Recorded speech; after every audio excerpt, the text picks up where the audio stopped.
Hello, Voices of Wrestling Podcasting Network listeners. I am Jeff Hawkins, co-host of Shake Them Ropes, with a very special announcement. If it's been a while or you've never listened to us before, the original gang is back. Myself and Rob McCarran, back talking wrestling. We have no idea where this show's going to go, where we're going to keep any of the old bits or any of the old things in there. It's going to be a process. It's going to be a journey, and we'd like for you to come along with us. Only on Shake Them Ropes on the Voices of Wrestling Podcasting Network. Welcome back, everyone, to another episode of The Good, the Bad, and the Hungee. This week, we're recording before Dynamite takes place. It is April Fool's Day, so not as a joke, just as a whoops, I don't look at calendars because I'm a big dumb idiot. We have a wonderful guest on. Of course, Tyler is here, but the lovely Suit Williams is joining us. He's working on a project right now where he goes through his top 50 WrestleMania matches of all time and writes about it on his lovely blog. Let's get the plugs in the Suit before I, an idiot, forget. Yes, suitwilliams.com, suitwilliams.com. You can check out my countdown as it's running. We are through 50 through, I believe, number 11. And starting 10 days before WrestleMania, I will be counting down the top 10 matches, one per day, all leading into WrestleMania 42, which I will also be reviewing on suitwilliams.com live as it happens. You can check that out. I also have other watch projects such as Williams Watches WrestleMania, where I watched every WrestleMania show, every match except one, the Firefly Funhouse. I got to get paid to watch that one. I am currently doing As Good as It Gets, my 1997 retrospective. I am currently through May. I just got started with Best of the Super Juniors for New Japan, Best of the Super Junior 4. Coming up, we've got a very big Volume 11. We've got Shawn Michaels versus Stone Cold at King of the Ring. We have got some big All Japan matches. It's going to be a big one. So that's going to be dropping the Monday after WrestleMania. So WrestleMania week's going to be very big at suitwilliams.com. You can check that out. Also, I will be having a WrestleMania preview over at voicesofwrestling.com, where I will be getting everybody ready for the big, air quotes, The granddaddy of them all? The great uncle? I don't really know what to call this one. This is just the second cousin once removed of them all. There you go. I will be previewing this year's WrestleMania for Voices of Wrestling, so be sure to keep an eye out for that. Let's talk about we'll get to the this year's card here in a second. I got to touch on two because it is the bit, as such as it is. We do cover the AEW news here. It is a quiet week with the ear to the ground for AEW. The only big story I saw is that Josh Alexander is going to have knee surgery after what is called a, quote, pretty severe, end quote, injury, according to F4W. You will see exactly what that pertains, if that is going to be like a year out or if it's going to be 3 to 6 months. But once again, a Don Callis family member goes down. It's kind of a first stable that is fortunately made up of 75 people, so you can't really tell. Next man up. And then the second biggest story is Wardlow is going to be on American Gladiator. So what a quiet-ass week. Hey, don't forget, good old Jesse Goddard is also going to be on the new American Gladiator. That's right. Yeah. I've already closed out the tab on that. I don't care. Who gives a shit? I had Jesse Goddard stock for a little while. That didn't work out. No. I think we had Wardlow stock for a little bit, and that also currently not working out. I sold early on that. If Jesse Goddard was born in 1969, that dude would have been a legend. He was just born a little too late. Yeah. They also got they do have the Boogs on it. Rick Boogan, whatever the rest of his last name is. Oh yeah, that guy. Forgot Super Jack that guy. Or his quad at a WrestleMania. How about that? Bad time. So WrestleMania 40, what the hell are we on now? 42? 42. It was supposed to be in New Orleans. It is not. Yeah, the swerve, y'all. A man in a black mask hit New Orleans across the back of the head, and now it's going to be in Las Vegas. That great Triple H booking, just getting you guys there. This doesn't exactly feel like a big star power card by any stretch. I mean, the two men's main events are Roman Reigns going after CM Punk and Randy Orton challenging Cody Rhodes in the year of our Lord 2026. It's got to have that, 1987 house show style main event at WrestleMania. And the women's title matches aren't much better. Liv Morgan against Stephanie McFakir and Rhea Ripley challenging Jade Cargill. Not great. Suit, your thoughts? Yeah, the card, a lot of singles matches, lot of just. There are pieces here that can make like an exciting card. There's some decent looking matches on paper, but as far as like excitement, I'm not getting that from the WWE fans. Yeah, a lot of them aren't like in the right spot. Like the women's matches are just. Let's hope a good worker can get something out of the other one, because Stephanie Vakir, Liv Morgan. Like, I don't really know. Like, I like Liv Morgan well enough. She tries hard. The Dom thing got over, but she's not like the star of that act. And to treat her like one is tough. You stick Rhea Ripley with Jade Cargill, hope you get a miracle there, like you got with the Chris Statlander match. We got Sami Zayn and Trick Williams for the U.S. title, which feels like, hey, we got to get the U.S. title on the card. Let's just stick it on Sami Zayn and go from there. Finn Balor versus Dom. That's 12 minutes of my life I'm never getting back. Jacob Fatu and Drew McIntyre, which, man, remember Jacob Fatu? He was going to be a thing. I will say that I think this could be a good match. There's several on here that like have no pop to them, but I think could end up delivering like low level notebook stuff. Drew's kind of washed. He's just 2 years removed from the 5-star though, with granted with Gunther and Sheamus beating the shit out of each other as well. But if they do just like hit me as hard as you can match, I can see that being good. Yeah. Seth Rollins and Gunther, which I have so many problems with. My opponent got hurt, so we'll just stick you with each other. Like, all right, cool, whatever. It's not like Gunther retired John Cena or anything. What's the plan? Who cares?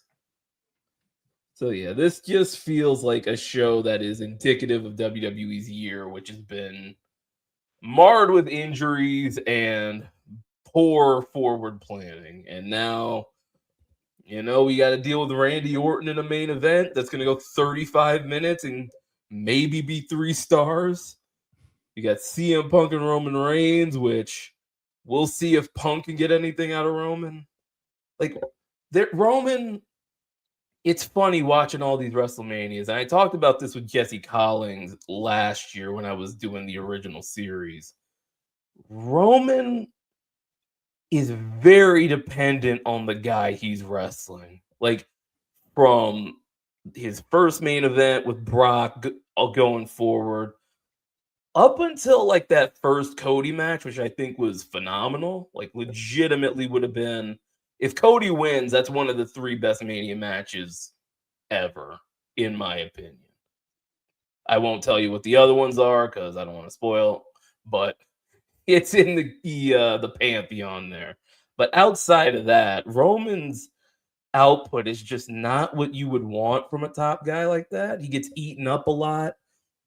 He's very dependent on the other guys. It's very, like Cena would, like John Cena and Hulk Hogan, they would take main events and they would really like lift them up as best they could, They had their duds, Sergeant Slaughter, The Miz. You can only do so much, but those guys would like lift them up, and Roman just hasn't been able to that often. We'll see if Punk can do it in his, B- kind of stage he's in now. He'll be motivated because he's in the real main event now, but he is also closer to 50 than he ever was. So we'll see how that goes. But ultimately, I don't see these shows being super. They aren't highly anticipated, and I don't see the work on the night being enough to make up for it. I don't think anything on this is touching like a match of the year list. Yeah, there's a pleasant surprise. To see it, but I just don't see the pieces put together for anything that great. I love how Suit talks about how Roman's so dependent on the person, because my first thought was, oh my gosh, he's Ruby Soho. Fred, if you what a comp. I don't know if you remember that bit from the show. Oh boy, yeah. Everything Ruby Soho did was based on who she was with, and Roman is kind of the same way. He kind of is. The really smart move would just be to take the Goldberg formula and just do it with Roman. And I mean, you can do a little bit longer matches, but just have him do cool shit. Just have him do cool shit, 15 minutes in and out. I remember WrestleMania 32, him and Triple H, that god-awful match. I was advocating going into that show at the time, just do Ultimate Warrior Triple H and just have him no sell a pedigree spear, minute and a half, get out of here. But that would involve Triple H not doing a 35-minute main event, though. Yes, we can't have that.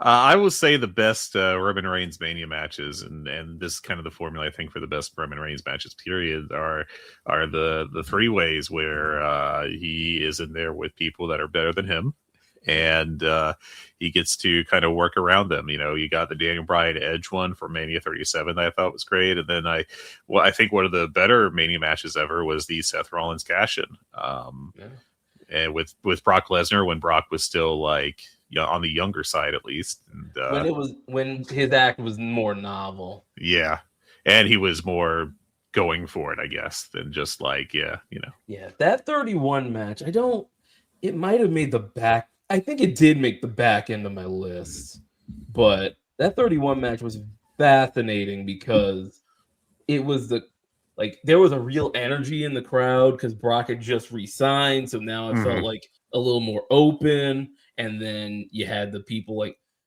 it was a good Roman performance because he was just getting his ass kicked.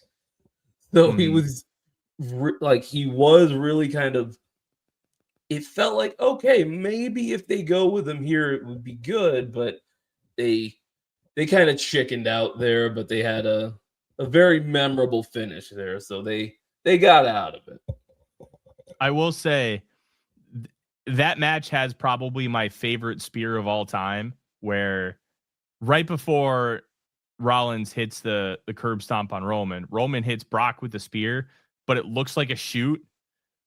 Brock doesn't go down. He doesn't jump up. He just takes it. His back end just moves with the spear, and then he collapses to the ground like he's actually being tackled. I love that. I think he had Rollins on his shoulders there for the F5, and then Roman came in with the spear, and then the stomp happened. So, yeah, Brock's a great seller, man. He's been on the list a couple times, I don't think he's getting on there this year. But hey, they got a fighting chance. It's the Obafemi match it's the hottest match on the show by a stretch, I would say. I love when things feel like a shoot. Yeah, we're not trying to create it, but wrestling sometimes gets too over choreographed. And when I see something like that, it's like, that's the stuff.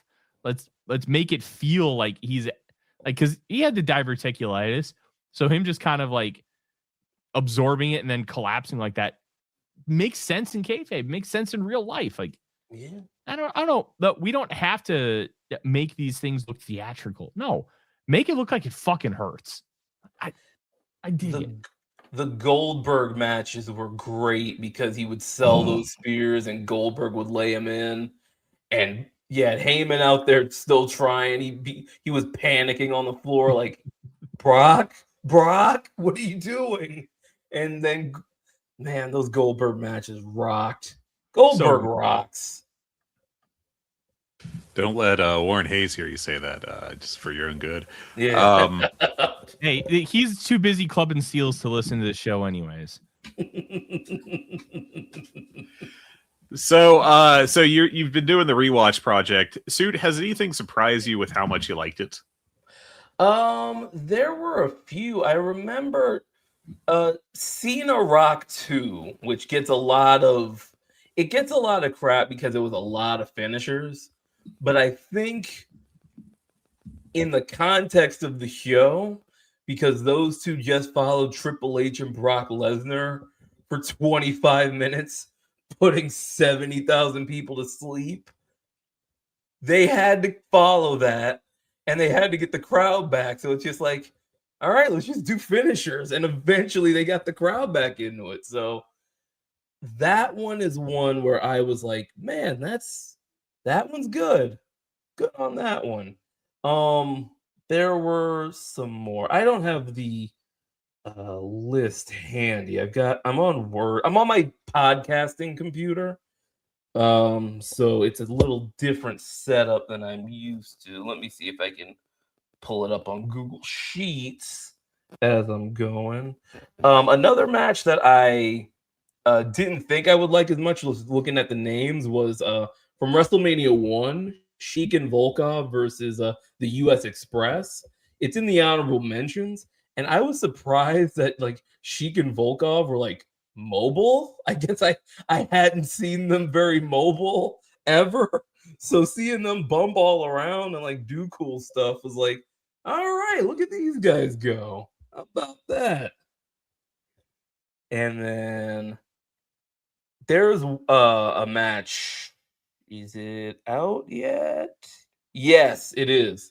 It's number 12 on my list. Charlotte Flair versus Ronda Rousey. Now, I wrote about it.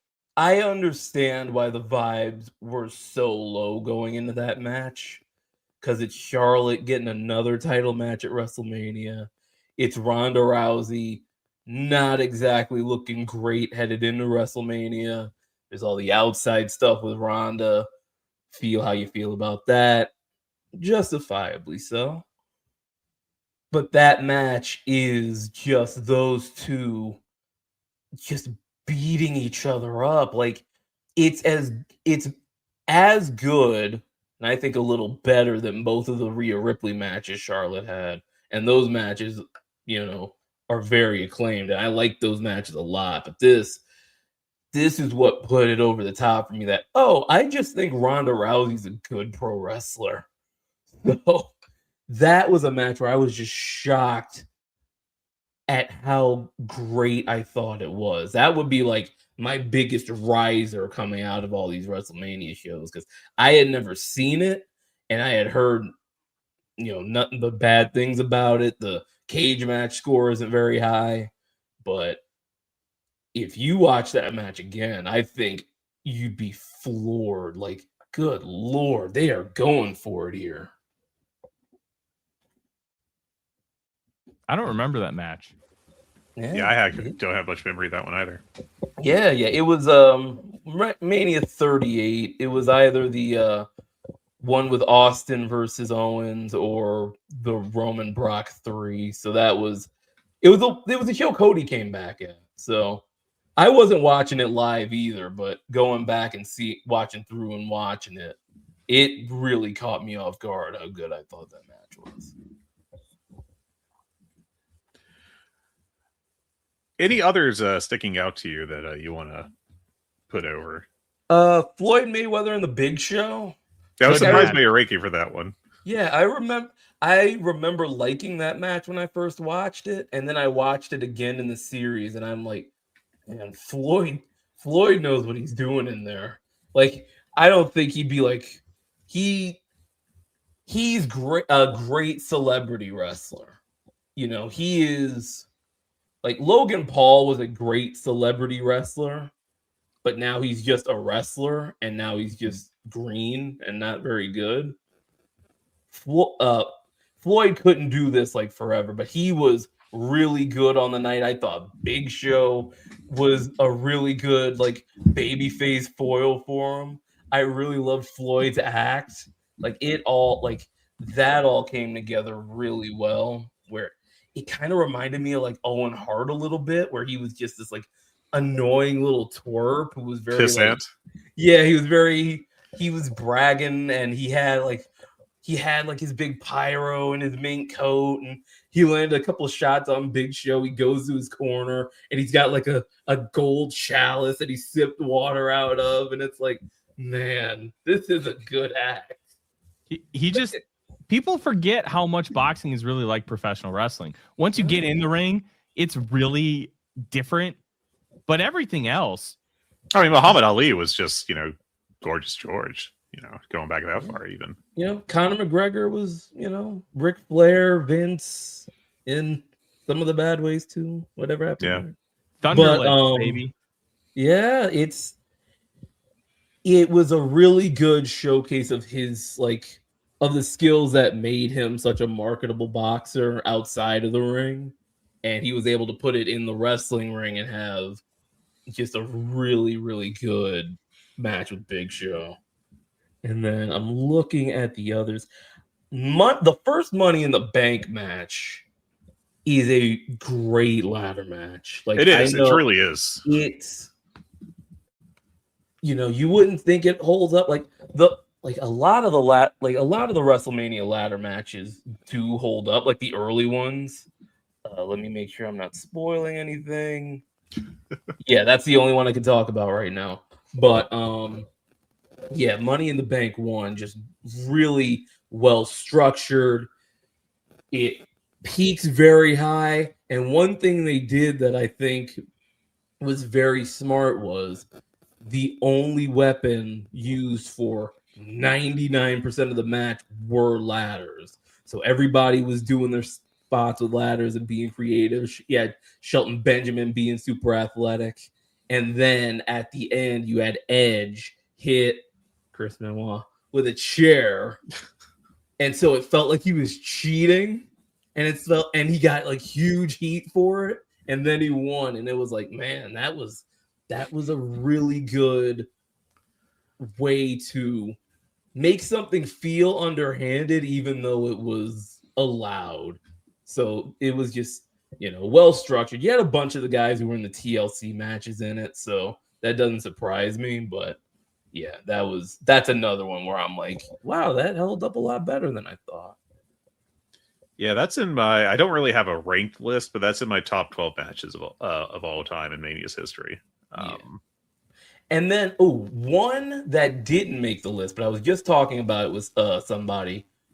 Brock Lesnar versus Dean Ambrose from WrestleMania 32. A lot of people, myself included, have that match in their heads of like, man, that was disappointing. That wasn't really working. Going into the match, the vibes were bad because it was like Brock had another UFC fight coming up, and there was talk that there was a lot of stuff he didn't want to do, so the vibes were off. Yeah. You go back and watch that match, it's like a 3.5, 3 3/4. It's a good match, and we're talking about matches that kind of over-delivered.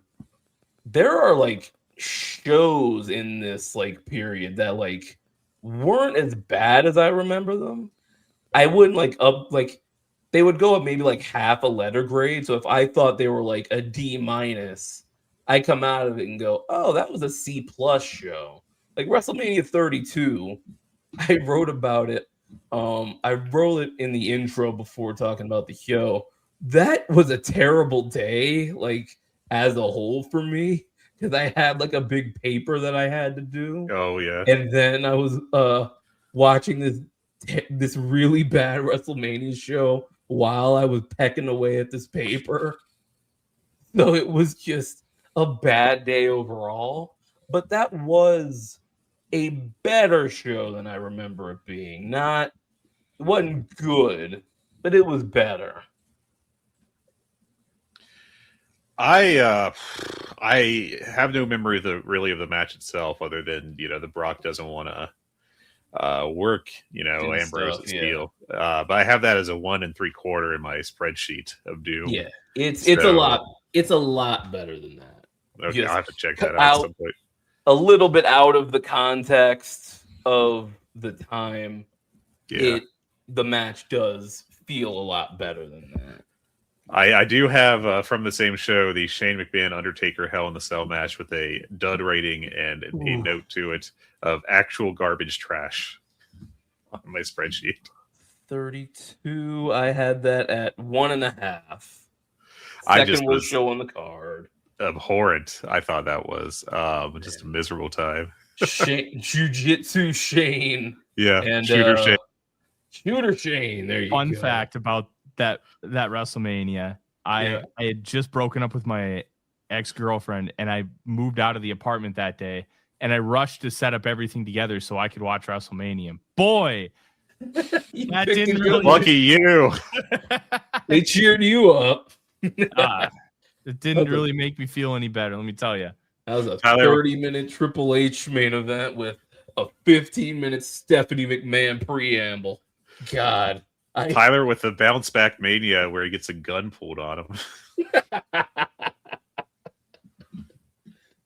Oh, man. I didn't know Pillman got booked on that show. Would have been an improvement. That's true. I will say I'm a little I am curious to see, although I actually have I have a vague idea of how to get the shows on ESPN now, but I have no interest in spending that much money on a modern WWE pay-per-view.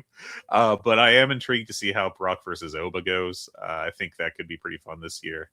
And I think if Gunther goes in there and does his stuff, and if Seth Rollins goes along with it, which is a big question. I think 2015 Seth Rollins would have been game to just have the holy hell beat out of him so they could have a great match. 2026 Seth Rollins, I don't know, man. I don't know. Yeah, bad knees, bad back, can't draw. It's tough out here. If they had any guts at all, Obafemi squashes Brock Lesnar in 3 minutes. I mean, that's a smart booking, but that ain't what they're going to do. That ain't what they're going to do. This is going to be a 20-minute epic, and it shouldn't be. It should just be... If they do, I will come on the show if someone reminds me in 2 weeks, and I will apologize for being wrong, but I just don't believe that they'll do it.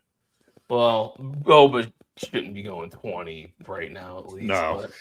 But, I think there's a good chance he loses. Yeah, I honestly would guess that's it. And they'll be like, oh, he got the rub. And it's like, no, not how that works. To interrupt the Mania talk, just because this is a breaking news of, or I guess a breaking, not news story, but a potential news story, I guess. April 1st, remember, Fred. It is April 1st. That's right. I don't want to get got like some of us were on the pre-show, Tyler. But if this is real John Alba, I'm currently make sure. And if I turn out to be wrong, fuck it. I don't care. April Fools. Yeah, Miss April Fools. Joke's on me. I'm an idiot. It's already known. John Alba is saying, I do believe, that the noise on Chris Jericho has flipped and that there is now talk that he is sticking with AEW, which, one, would be very funny with regards to how people will react. I think that will be... And I'm saying this as someone that thinks Chris Jericho's views away from the ring are not very good, and I'll leave it at that. But I don't think we'd have a friendly political conversation. But I do think that watching there'd be some Schadenfreude of the haters. Well, they're in Winnipeg this week. They are. For what it's worth, Fightful has been saying some of the same things. Yeah. Jericho. It's been a year? He's been gone about a year, yeah. Yeah, he beat Hook at Dynasty. No, that was 2 years ago. Because that was when Swerve won the title. Yeah, Hook beat him, and then retired the belt. Yes. Yeah. So what was his Jericho last match doing was last year? no, lost to Bandito. Bandito. Yeah. Yes. Was that last year at Dynasty? It was title. That's versus what I'm thinking of. Yes, I really liked that match. Yeah, I think that was better than people gave it credit for. Yeah, it's been a year. Have people kind of softened on? No, I don't think they have. But no, I mean the truth is that he was showing his age towards the end there, towards the end of the run, and I think he's going to be in a tough spot because I just don't think he's up to keeping up with the top workers anymore. I'm not going to count out Chris Jericho yet. I'm not completely counting him out, but he's a gimmick away from everybody tolerating him again. Yeah. All we need is whatever the 2026 version of a little bit of the bubbly would be, or whatever. I mean, I still have full faith in his ability to do the work away from the ring. I just worry that he's going to get in the ring and be worse than like Adam Copeland. He had those Bandito matches were very good. I think the Hook feud really is where it really got like the worm turned on Jericho a bit. Even though I was in the building for that Dynasty match, and I really liked it because the energy was really good. I thought it was like a good 3 1/4 star match. I didn't hate it by any stretch. Yeah, everybody was screaming at Jericho to retire, and it just felt hot.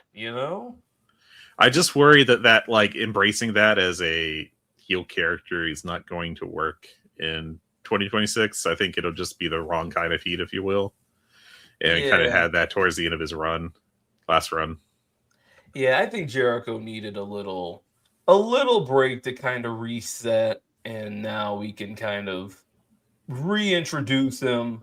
He was at the point where he was losing a Hook and losing to like the ROH title. So yeah, he was kind of in his I'm losing a Fandango at WrestleMania stage, and he needed a little break.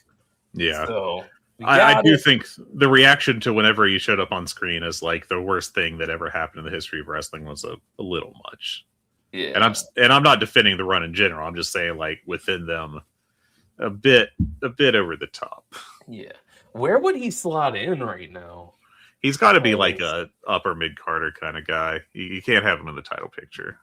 Yeah, because world title picture feels set. I've written about it. I think Darby's challenging at Double or Nothing. It seemed like you're setting that up for sure. Maybe winning. That little 2-week run is there. TNT is Fletcher. Continental is Mox. I think the smartest thing to do with him would be stick him in the tag division where he can. Yeah, but with who though? I mean, frankly, you could really probably set him up with anyone that's kind of, unaffiliated. Maybe old Brian Keith and Big Bill can take him out, get a little revenge, and he'll need a partner. Yeah, I mean, it'll just be Sammy Guevara. I was gonna say, welcome to LFI. I will always. I'm the last man going down with the Sammy Guevara is good actually ship. Like I'm not gonna sit here and tell you he should be like a main eventer or should ever have been referred to as a pillar or anything, but like he's a really solid like mid card pissant heel, and I think he just needs to be used in that spot, and we need to stop they got a stench on him for some reason, and I can't really figure it because he's a good performer, man. Chris Jericho and LFI. I smell money. Chris Jericho and Rouge. Hola, amigo. How you doing? Corazon de Leon is back. Oh, Corazon de Leon and El Toro Blanco. Yeah. Oh man, how's Chris Jericho gonna end up in CMLL this time? Are they gonna let him back after that Mystico match? I'd have to think they would. I'm not defending it again because I was not a good match, but I think CML would, because right now CMLL, for better or worse, worse, is very much in the like, let's get the Americans on here. I mean, the hell, they just gave MXM like a big couple weeks of a push. Yeah, I was talking and I forgot about that run he already did. That already kind of burned some people. Jericho forgot about that altitude, brother. Yeah, I mean, look, he's going to show up. He's going to have the dad 6-pack. I mean, and God bless him, because look, it's better than I can manage. But like, and he's going to cut some good promos probably, and probably people on the internet will be mad. Yeah. Ooh, what if we get Ospreay Jericho at Wembley, the rematch? I'm sure people won't be mad at that. No, man, no, I can't even go along with that as a bit. I cannot endorse this. We got like the thing is, it's just like I don't even want to see like Jericho Andrade, because Andrade's been too damn good. Like I just don't want a big Andrade match to turn into like, let's see if we can carry Jericho to a 3-star. I don't. It's gonna be interesting to see, but I'm not gonna count him out just yet. Not yet. Ooh, well, if Darby wins the world title, which I think is a slight possibility, that could be like his one defense is Jericho, and then I think that'd be all right. TV. Yeah, but I don't. Even a pay-per-view cycle, I could see, where Jericho does not wrestle and just cuts promo the entire time. Yeah, I'm like 3 steps down the line already. Yeah. But Jericho coming back, I'm not immediately against it. Just Tyler, your take, because you're sitting over here looking real confused, possibly while watching JJ McCarthy make decisions. No, I'm watching clips of Fernando Mendoza's pro day because I am a degenerate. Wonder where he's going. Yeah, it's a big mystery. I think that what we're going to actually see at Wembley is Omega versus Ospreay for the title. I think Omega's beating MJF because not because MJF should lose, but because I think the drawing match is Omega and Ospreay, because 1, it's the 3rd of the series. 2, it's fresh for the UK audience because the first one was in the Tokyo Dome. The second one was at Forbidden Door in Toronto. Now Kenny got one in like his 2 homes, I guess you could say.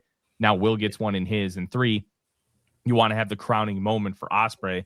And who's going to give him a better match, at MJF in that spot or Omega? I think Omega is going to be the one to give him that better match. Plus, you got the story of everybody wanting to come after him if he wins the title. It feels to me like guys aren't going to talk about beating Kenny for the title unless Kenny's going to get the title. That just feels too coincidental in my mind. If it's MJF, Ospreay, I think it's still going to be really good. But if you want the big drawing match, I think it's Omega, because you've already seen Ospreay and MJF in Wembley.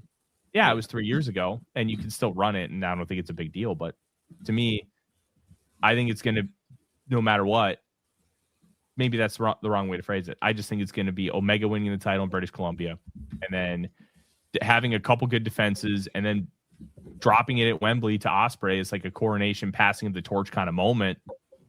And I think it could be pretty incredible if they do it right, which, based on the first 2 matches, I have no doubt that they will. Yeah, and then Kenny hasn't main evented an All In, so that would be a good way of making sure he's in that like lineage of it. But and if he doesn't win the title, I don't know what he's doing at All In. Maybe they push the Swerve thing out all the way to Wembley, but it feels like a while for a 3rd match.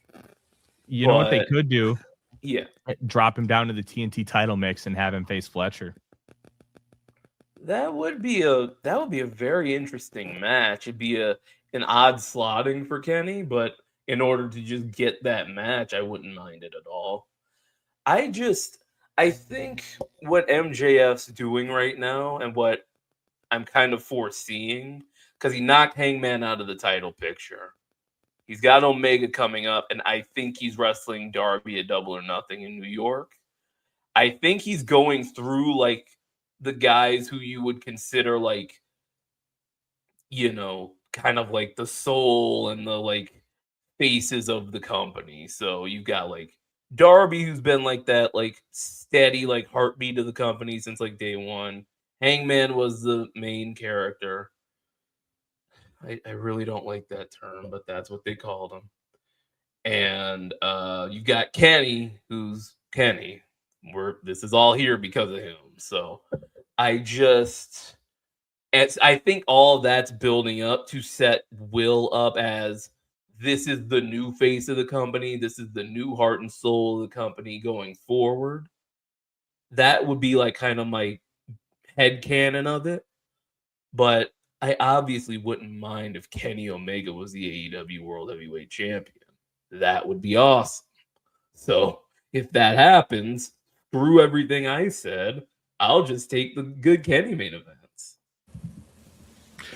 Just a quick note on like the doing 3 consecutive pay-per-view main event things. That's really not an AEW thing, and the closest they've ever come from even doing like back-to-back have been like Adam Page last year with the Steel Cage, Full Gear, Samoa Joe title drop, and then the 4-way the following month. And then at the end of 2024, they did the same kind of thing with Orange Cassidy.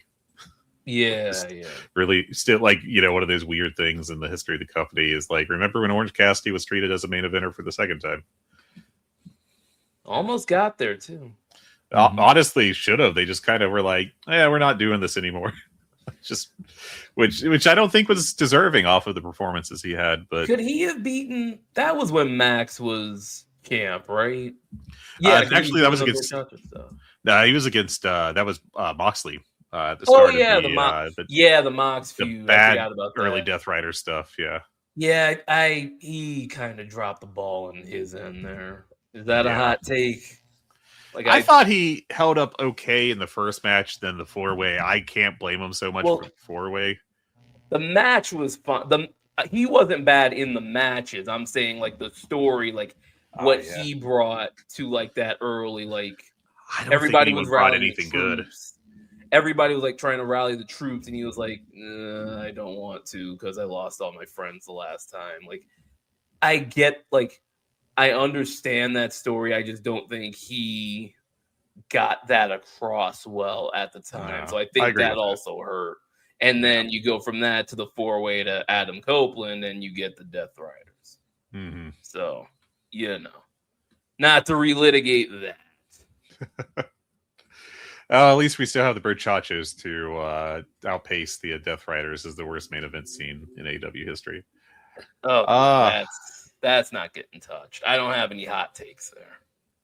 Speaking of hot takes, my hot take, if we go back to the Mania topic, is that one of the matches that I'm convinced is one of the best Mania matches of all time is that WrestleMania 30 mid-card Daniel Bryan versus Triple H match, where Danielson just saved the show literally after CM Punk quit, and they were like, oh God, what do we do? And I still hold that the Triple H win was a great into a story / setup for the main event, and I adore that match.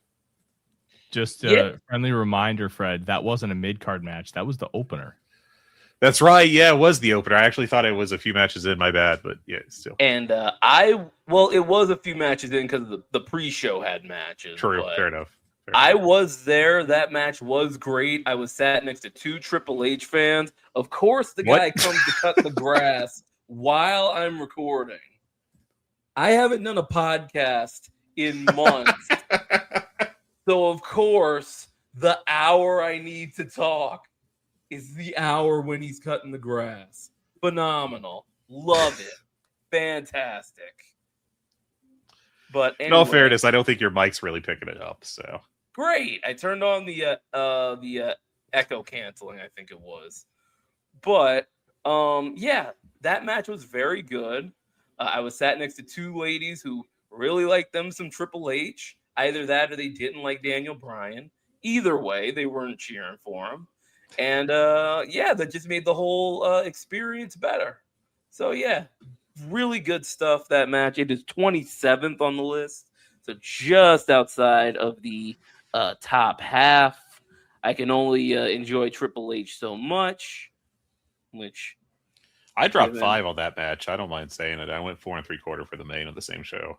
So the main event was Batista and Orton. Yeah, it was a 3-way. I didn't like that one as much on Damn. rewatch. That was definitely an on the night thing. But yeah, I don't remember that match as much.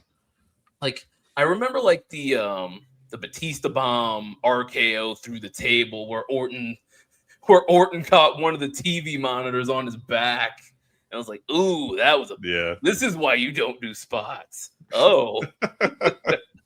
But I don't remember that as vividly as I remember during the John Cena Bray Wyatt match. Teddy Hart and his crew coming in, and like there was some dispute about seating in the section next to me, and so I think he like got some people kicked out of their seats, watched the John Cena match, and then left. He was in full gear, by the way. I had never seen Teddy Hart wrestle before then. The only reason I knew who he was is because he was geared up. He had all his gear on. Jesus. Oh, there's my Teddy Hart story. What a human being. Oh, I'm going to move on before I say something possibly legally actionable. Yes, let's do that. Man, oh man. But yeah, I just adore those matches. Like that was the period I got back into WWE when we had the whole Bryan Danielson run, and I just thought that stuff was fantastic. Let's see, going through. But isn't it great that we had Bryan Danielson in WWE for a few years, and that made things like tolerable? And they even like used him properly for a year or two there. Yeah, you gave him the title, then immediately went to title challenger Kane for God knows what reason. And then he broke his neck and retired, and I was really sad about it. Yeah, and then things were absolutely fine in the company. Don't worry about it. And then he comes back. They treat him like a mid-carder until I think something had, like, his babyface run bombed so badly that they turned him heel, and he ends up winning the world title, and he ends up having one of the best Mania matches ever as a result. With the Kofi Mania. And hanging out with the Vintner. Yes. Spoiler alert. That Crow. match is in the top 10. Nice. Where? You'll have to find out. Read it. SuitWilliams.com. Get that plug in again. There you go.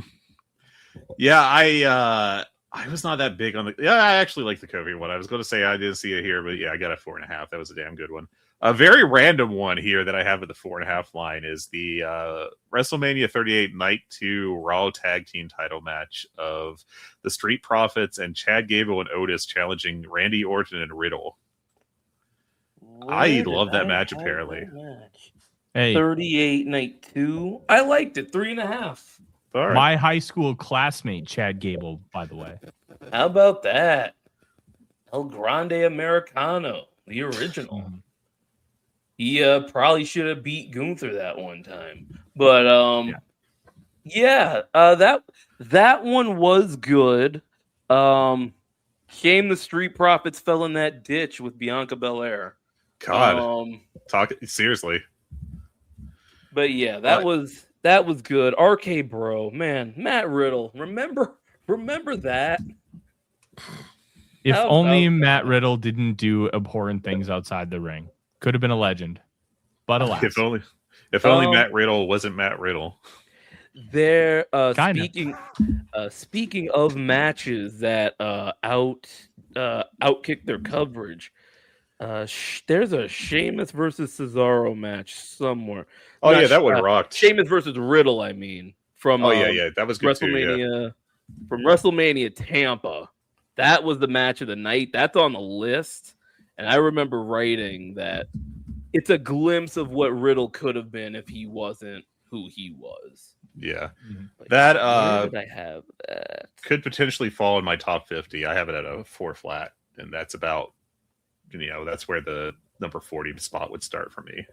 Yeah, 4.5. I went on it. It is number 29 on the list between the women's three-way from WrestleMania 32, Sasha, Charlotte, Becky, and the Mania 39 Night 1 main event, Usos versus Steen Jericho. That was a great match too. I went 4.5 Yeah. on that one. Yeah, With the really last good. gasps of the Usos actually being pretty good. Yes, that was where it peaked. They went from pre-show to main event, had a good main event, and the ride's been downhill ever since. And now they are allegedly going to be wrestling iShow Speed and Logan Paul at WrestleMania. All the stars. All the stars. Just another one sticking out here on my list. Okay, hold on. While we're on the Usos, did you know they changed their music this week on Raw? I heard that happened, and I just like no WWE self-preservation, like instincts whatsoever. Like, okay, we have an act that is almost entirely about the theme song. Let's change the theme song. Is it generic Hawaiian music .mp4? It is. It's like a TNA sound alike of his old music. That's just so Muse, funny. And when he goes to do the yeeting. He goes to do like the run it back, and he goes to yeet, and the yeet's like half powered, and it's like, oh no, oh boy, they screwed this up bad.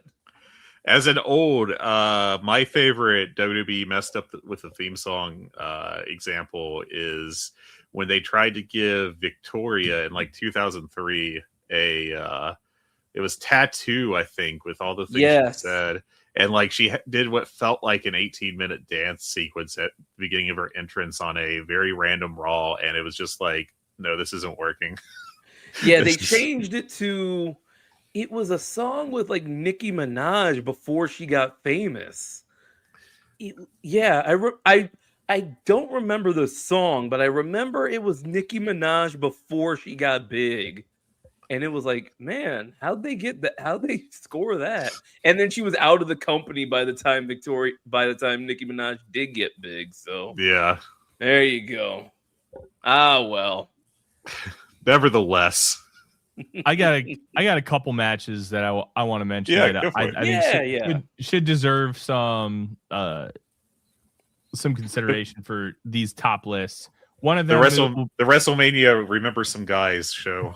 Let's do it. And it's probably just for nostalgia reasons. I love WrestleMania 20. It's probably my favorite WrestleMania. Yes. It's not necessarily phenomenal, but I think two matches on there really hold up for me. And your mileage is going to vary with the first one because it's got Chris Benoit. That triple threat title match is still to this day one of my favorite matches because I think they built it so incredibly well. And it extra sucks that it's Benoit's crowning moment because of what happened outside of the ring. But I thought they peaked it perfectly, and everybody in that building wanted him to win. And then makes Triple H tap out, and I just thought it was so brilliantly done.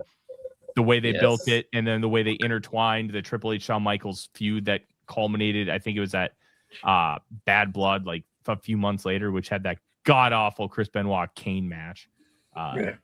But that was one of my favorites. I rewatched it a while back. I gave it 4.5.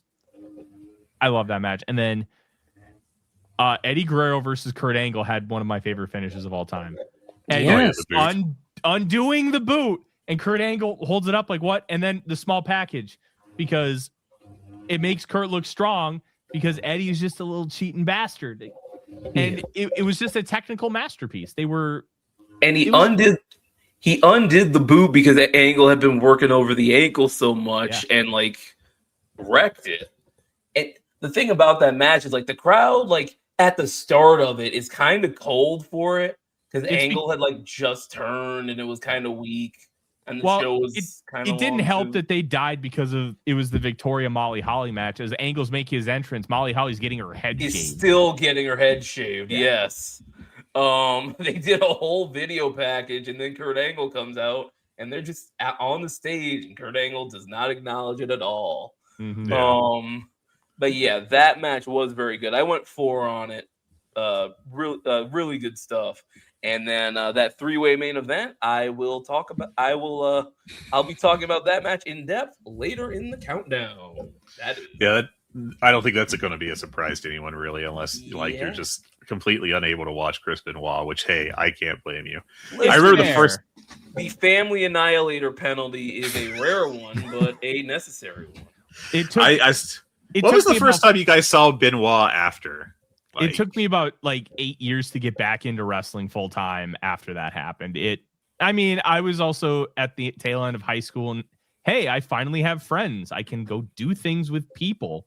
So I had less time to devote to, sports and stuff. And wrestling was one of the first things to fall off. That it just killed my love of it. I came in the summer after that. So I started watching in summer 2008. And I kind of I knew what had happened later on, but I was able to kind of compartmentalize that in a way. So I didn't have much of a problem watching the Benoit matches during this show, during the tour. I'm not, I don't have a problem watching the Benoit matches during the 97 rewatch. It's not that I'm going to seek them out, but if they come up, they come up. And there was a recent match on As Good as It Gets volume where he's got Nancy in his corner, and that one was a little tough. But I did not see him in a wrestling context until that one time New Japan was just here's some of the stars of former Best of the Super Juniors. Chris Benoit. And it was what the fuck, guys? Yeah. It's Were they showing finals, or was it during a... It was just a clip thing to hype for the next one. And they were just look at these dudes that were in previous ones. Tiger Mask, Owen Hart, Chris Benoit. No. Oh, him. Haven't thought of him in a while. And then, a bit after that, I was for whatever reason, I think because the network was fairly new, and I was let's just watch the good matches from the Vengeance pay-per-views, because that was how the networks were structured. Yeah. And I was the first two good ones were Chris Benoit matches that were 3 3/4, 4-star matches, and you watch them, and both of them probably involve a heel female manager that Chris Benoit gets his hands on. And you're no! Ooh. And one time, the first time I was nope, don't like this. And then the second time, I think it was a Booker T Benoit match was the second one, and Charmel's coming out. And I was oh, I hope this doesn't go where I think it does. And then it did. And you're son of a bitch. Man, how many times did they run this? Literally consecutive years of righteous babyface Chris Benoit getting his hands on the heel lady manager for a little bit, and normally that would just be this is what old school wrestling was like. And unfortunately, in this case, it was the Family Annihilator. So yeah, God bless. What a fucking terrible story. But yeah, Angle Guerrero was good. Yeah, pivot out of that one. Yeah, hard turn. Ray Eddie also pretty good, even if it had a really hokey, story with the whole. Yeah. Well, the story hadn't started yet. That one. Oh, that's right. You're right. Yeah, I have Eddie wanted to beat Ray because he hadn't yet, and they were tag champs. And solid opener, and they would go on to the matches would go on to be better. It was the start of a story, so I give them a little grace there, which is a little weird for a Mania, but. Another really unexpected one I have on my list here is John Cena challenging Rusev for the U.S. title at 31. That was good. The tank, tank, and the tank entrance. Oh no, I'm thinking of. I was about to say his selling of the ankle, but I was thinking of the Jack Swagger match where everybody started thinking, oh man, Rusev's he could be something. I really could have been if that wasn't the creative low point of WWE. Just literally some of the worst booking ever in the company for a while there. I don't know what his peak would have been. He maybe was a heel that the world champ beat sometimes. Yeah, basically. I think that could have been it. I don't think he would have built the company around him or anything. Good tag champion, maybe, Yeah. But IC title got run. Yeah, but yeah, that was a good one. Cena's got a lot of like Mania matches where I'm like, that was a lot better than I thought it would be. And then he's got the Miz match, which is, I believe that's the worst WrestleMania main event I have rated. Ooh, that's a good, interesting question. I don't know if I have that readily available. Because I didn't rate Hogan Yokozuna. Yeah, that wouldn't get a rating. Hogan Slaughter, I went 1. Sid Undertaker, I went 1.5. And then Triple H Roman, I went 1. And yeah, Triple H Orton, I went 1.5. Yeah, nothing beats the 3/4 star Miz versus John Cena match. Yeah, hey, swings and roundabouts. It was barely a match. That thing was just an angle to get The Rock in there. Oh, yeah, it was a match. It was a bad match. Don't shortchange him. That was a bad match. Respect WrestleMania main eventer, The Miz. I will not. Okay, go. I remember a forum I was on it was such a bad time in the history of WWE, and that was primarily what that forum was watching at that point. They were like, you know who the wrestler of the year is? The Miz. And it's like, this isn't for me anymore. You know, from a kayfabe perspective only, like accomplishments, I don't know. Maybe they got a point. Yeah, no, they were. It was not a kayfabe discussion. Of course, it wasn't a kayfabe discussion. But I mean, the guy did beat Cena at Mania, even if it was, you know. Yeah, this was no PWI ranking here. He was tag champ and US champ and won Money in the Bank and cashed it in. So yeah, PWI he's probably top 20 that year, but that says a little bit more about the business we were in. Yeah. One more that I will mention and then I'll stop. Better than it had a right to be probably was the WrestleMania 13 Chicago Street Fight of washed up LOD and Ahmed Johnson against Crush Farouk and Savio Vega. That match, I went 1.5 on it. Damn! Listen, it's a 1.5, but it's like a wild 1.5. Like, it's a good 1.5. Like, it's a great 1.5 star match. It's a great time. Like, it's not like... It's like how I went dud on Shane McMahon versus The Miz, but also my rating for that is dud, but also 5. Like this, like the Chicago. Okay, you gotta speak on that one for a while then.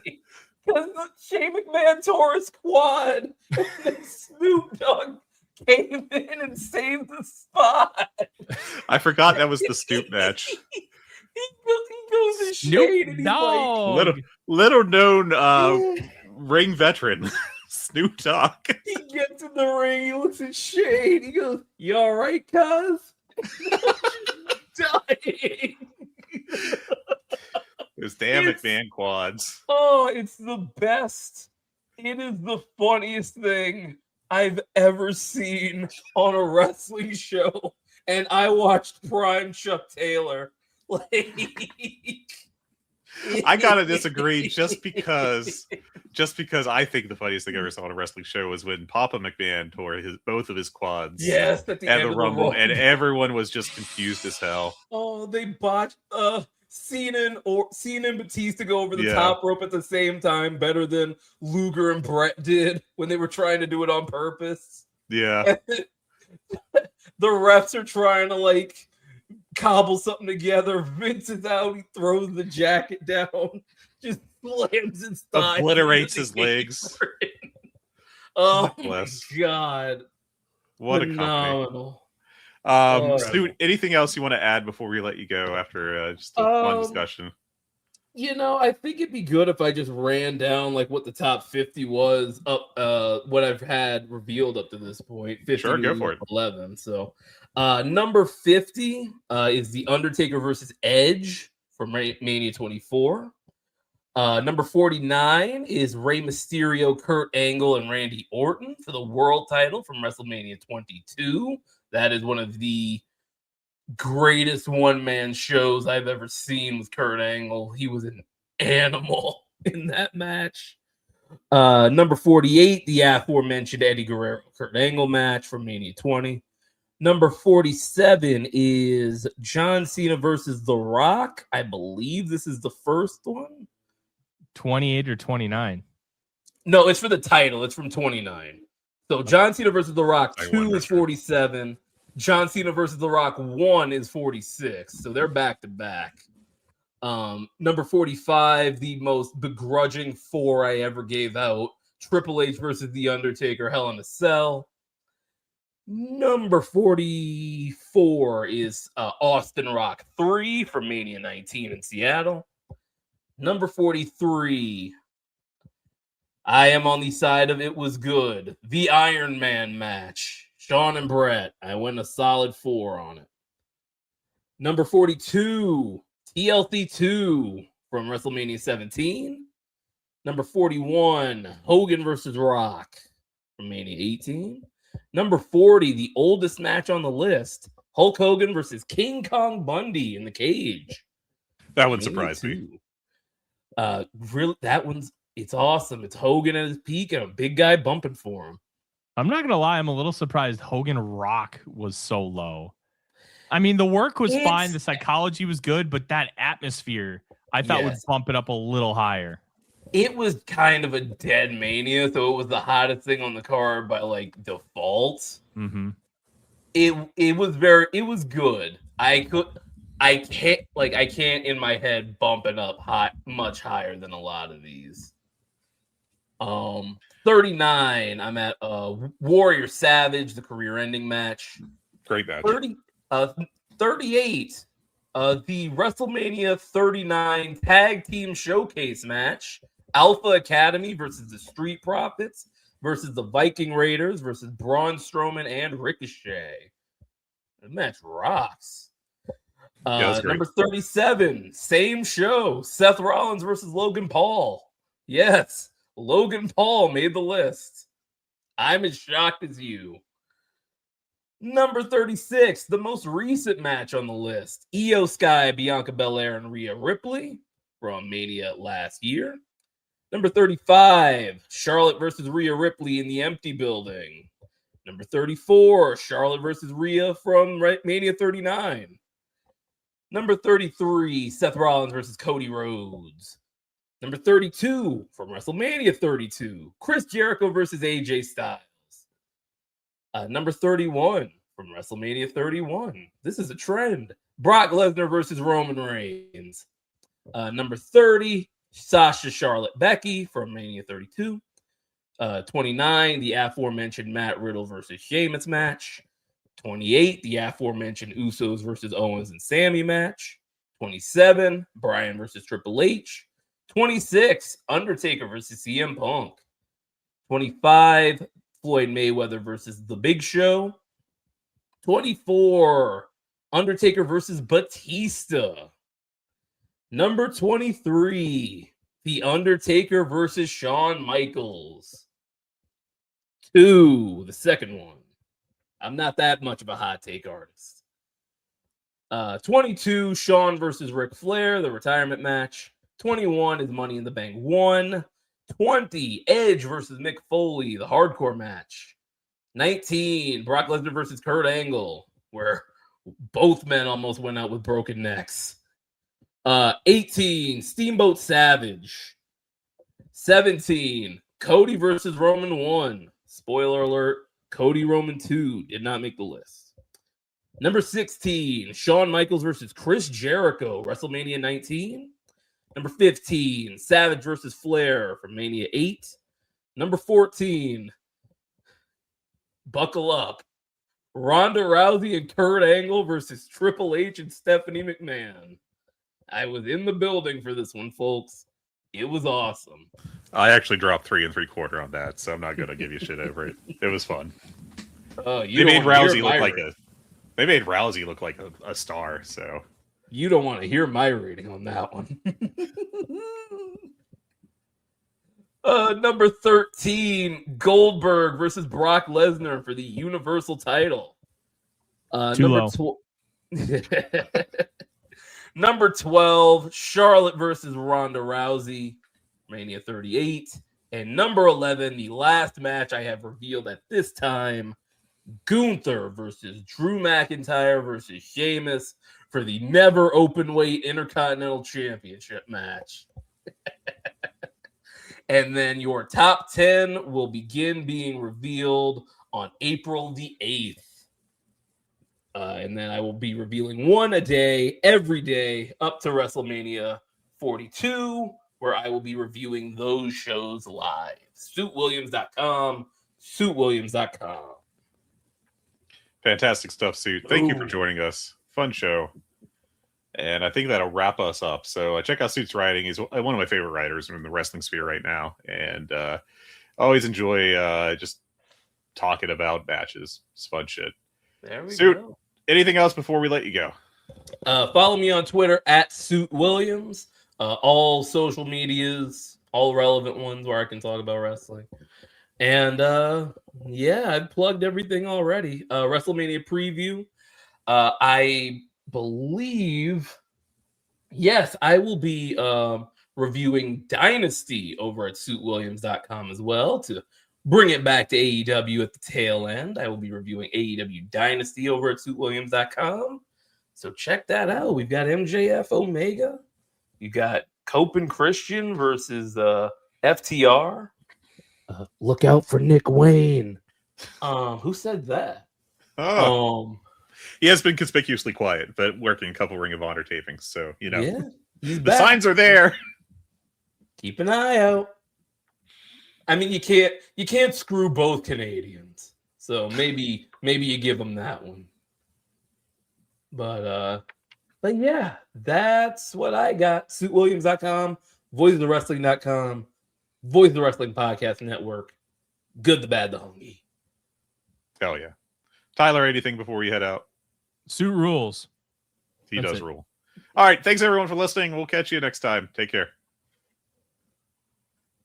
Hello, Voices of Wrestling Podcasting Network listeners. I am Jeff Hawkins, co-host of Shake Them Ropes, with a very special announcement. If it's been a while or you've never listened to us before, the original gang is back. Myself and Rob McCarran, back talking wrestling. We have no idea where this show's going to go, where we're going to keep any of the old bits or any of the old things in there. It's going to be a process. It's going to be a journey, and we'd like for you to come along with us. Only on Shake Them Ropes on the Voices of Wrestling Podcasting Network.